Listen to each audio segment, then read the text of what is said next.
Hello all, this is John from EastCoastArmory.com. I'm here today with a project update video for this 1/6 scale scratch-built German initial production Tiger 1. Since the last video, progress has been made to the tank's front, hatch area, and the turret. Starting with the tank's front mud flaps, these fenders here are the initial production versions.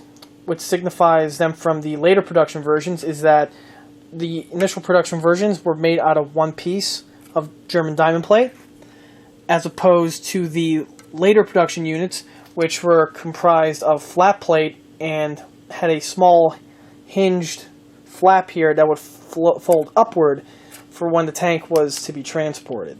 The front fenders themselves are fully functional.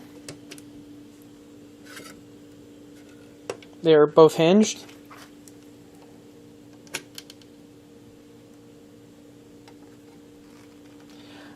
The fender's construction is all made out of brass, and it's all soldered together. The German diamond plate material was actually from another 1/6 scale part supplier by the name of Mike Stanyard, who offers a wide range of brass, photo etch brass, and other metal German tank components. The diamond plate itself is very nicely done. It's to scale and solders very easily. To illustrate the material, here are some scraps that I have left over. Good view of the checkering. The fender itself is held in place via this small resin hook here. This hook is a new addition to the EastCoastArmory.com product line and comes in a set of two, one for each front fender on the Tiger 1. The hook is simply there just to keep the mud flap from bouncing around and is fully functional in that when it disengages, the mud flap can pivot and engages as simply as it is removable. The Tiger's mud flap itself used a T-hook similar to that on a Jeep, which would hold the hood down. It works exactly the same in premise.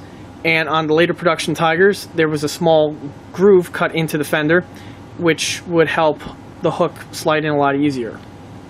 Moving our way to the tank's bow machine gun. The bow machine gun was added and described in a previous video. The machine gun itself is made to pivot.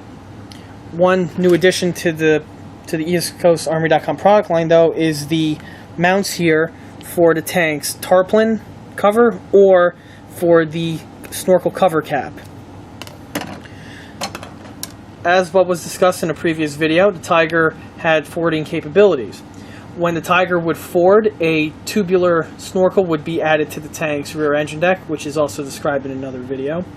However, to the front, though, a cover, a large armored waterproof cover, was fastened in place via these wing nuts here to cover over the bow machine gun to keep water from entering the vehicle. The cover itself is another addition to the EastCoastArmory.com product line, and it is a completely hollow resin casting. It is designed to fit directly over the EastCoastArmory.com bow machine gun. As described in a previous video, the bow machine gun that is used here is the Resin MG34T barrel from Panzerwerk.com, and it has been modified so that when installing the armored cover cap, it would just push in and twist, and the barrel stays in the retracted state. This way I can now mount on the snorkel cap. Snorkel cap simply engages onto the mounts as so. Little wing nuts hold them in place, and there we have it. The cap is now installed.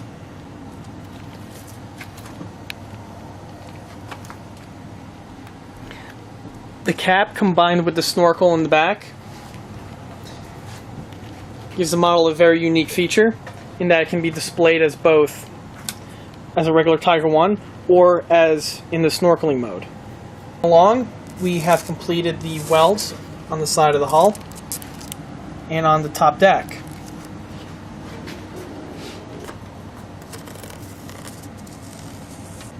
One unique feature that was added was these prominent weld and cut marks that are seen here on the side armored hull.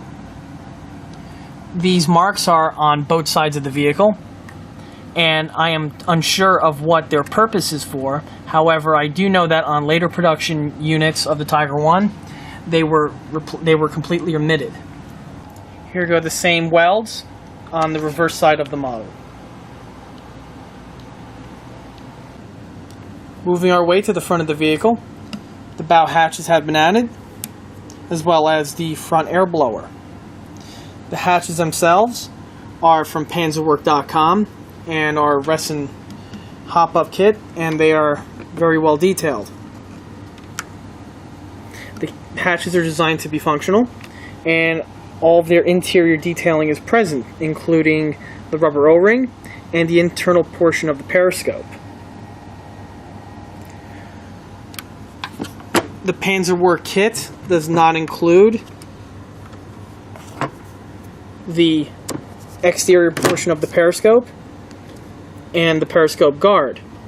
The periscope and the periscope guards that you see here on this model are spare periscope and guards that I had left over from my SD-KFZ 234 Puma sets. Also of note on the hatches, these 3 small divots were machined into the top portion of the hatch and to the top portion of the hull. On the real vehicle, these divots were the actual top capture bolt that would be used to mount the hatch to the hinge and the hinge to the top deck. Here's the interior portion where we have the fastener detail, and directly on the reverse side you would have the flush plug bolts. Also mounted to the front deck are the tank's Bosch lights. For the Bosch lights, I use the panzerwerk.com Resin Bosch Light Kit. The kit itself is very detailed, and what's nice about it is that it has all of the detailing, including the Bosch logo, small rivets, but more importantly, the light itself is a hollow casting and can be made to be removable. The kit does not come with this metal bracket. This had to have been scratch built, and it does not come with this lens here. This lens is one of my own clear resin castings that I use on the East Coast Armory searchlights and US AFV headlights. The Bosch Light Kit also comes with this very detailed bottom base here. And the set also comes with the German sirens. The sirens set themselves gives you an option between the 2 different styles and one back portion here. The Bosch Light Kit comes as a set where you get one light, the parts for one light, as well as the sirens. As nice as these sirens are, they will not be used on this model because Tiger 1 never had an external siren. Besides the clear lens and the retaining latch, one part of the headlight that I fabricated was the aluminum conduit here, as well as the cover cap for the wiring. Just like I did with the tank's taillight, I was able to make the headlights fully functional. There is a small LED inside each headlight, and the wiring is actually plumbed through the conduit and into the top port here of the tank, just like on the real vehicle. Here we have the lights in action. This is what you're going to look like with the cover on, and here it is with the cover off. Hooked up to the same circuit was the tail light, which was described in an earlier video. That tail light has been mounted and fitted permanently. This is in blackout mode, and this is it in standard mode. The next step for the tank's electronics is to hook up all the circuits with their switches and power sources, and once this is complete, all of the tank's electrical functions will be done. Because of the model's functional engine compartment, a sound system was also added. Rather than using a radio control sound card, I decided to go with a different route. Since this model is static, it does not need to have this engine noises of it starting up, or revving down. Because of which, I was able to come up with a very cost-effective alternative. This sound system here utilizes my MP3 player and a set of MP3 player speakers. Speakers themselves, I picked it up from a $5 store and cost $5 for the set.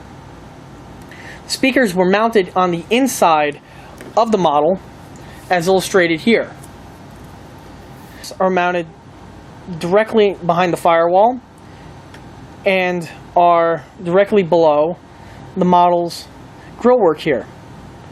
Since this grillwork has that sheet metal air duct that is placed over it, it conceals the model speakers. For the model sound file, I created my own MP3 from an audio clip of a real Maybach engine. The MP3 was then put on my iPod, and when I play it,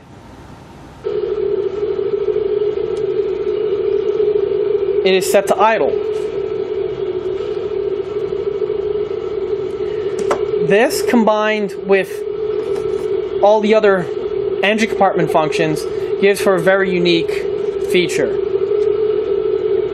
Another advantage about this system, besides cost, is that when I'm in the shop, I could play my other songs out of here, giving the shop some music. Currently, I'm working on the model's turret, and the turret's mounting system has been added.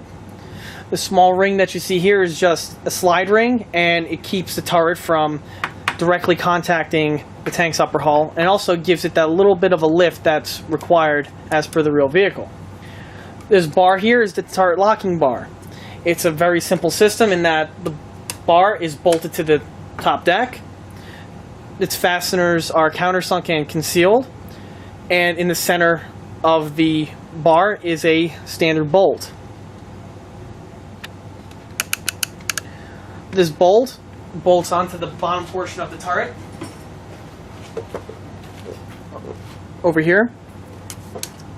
To mount the turret, it simply gets inserted over the bolt and onto the top deck.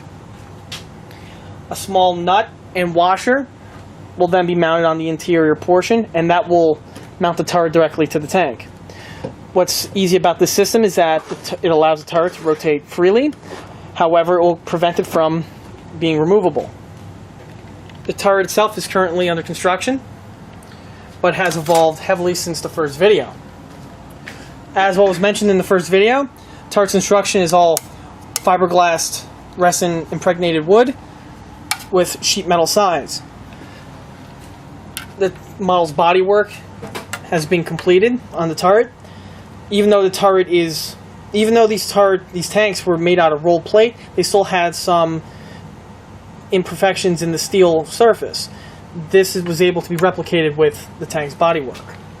Once the model is painted, these features will be more prominent. Also, as of note, since this model is the initial version of the Tiger 1, its turret features dual pistol ports. The subsequent versions, the production versions that are immediately followed by this one, had a single pistol port. It kept the pistol port on this side. However, the pistol port on this section here of the turret was deleted, and in its place was a very large escape hatch. That style turret is what stayed with the Tiger 1 throughout the rest of its production life. For the model's pistol ports, these are the EastCoastArmory.com Tiger 1 pistol ports. To install, you drill a hole inside of the turret, either with a hole saw, or if there's already a hole in the turret from a kit, and the pistol port simply inserts from the inside. The tank's basic weld beads have been added. However, much more details and welds will be added, including the side visor here, the turret lift ring boss that would be over here, as well as some other braces that need to be welded. On the turret's front, the thickeners have been added. Remember, the side of the turret is made out of very thin sheet metal, so thickeners were added to the interior portion to give the illusion that the turret's real thickness is that of this front portion here. the front mantlet has also been added. The mantlet is able to go up and down. The mantlet itself is an old resin casting. It's as old as the hull itself and was originally looked like this one here. The mantlet on this model needed to be modified from the original, in that the original mantlet is a little bit of a later pattern in that it has an integral piece of armor casted directly into the mantlet, as well as another piece of armor casted directly below the visor. On these initial production versions, that piece was not invented yet or developed yet, and that for the piece to be deleted, it needed to have been milled away. After the piece has been milled away, some body work was added, thus completing the mantlet. What will be next will be the model's gun and gun barrel, which will be discussed in a future video. And that concludes this project update video for this 1/6 scale initial production scratchable Tiger 1. Stay tuned for more video updates, and don't forget to check out eastcoastarmory.com for more builds and for more detailed components.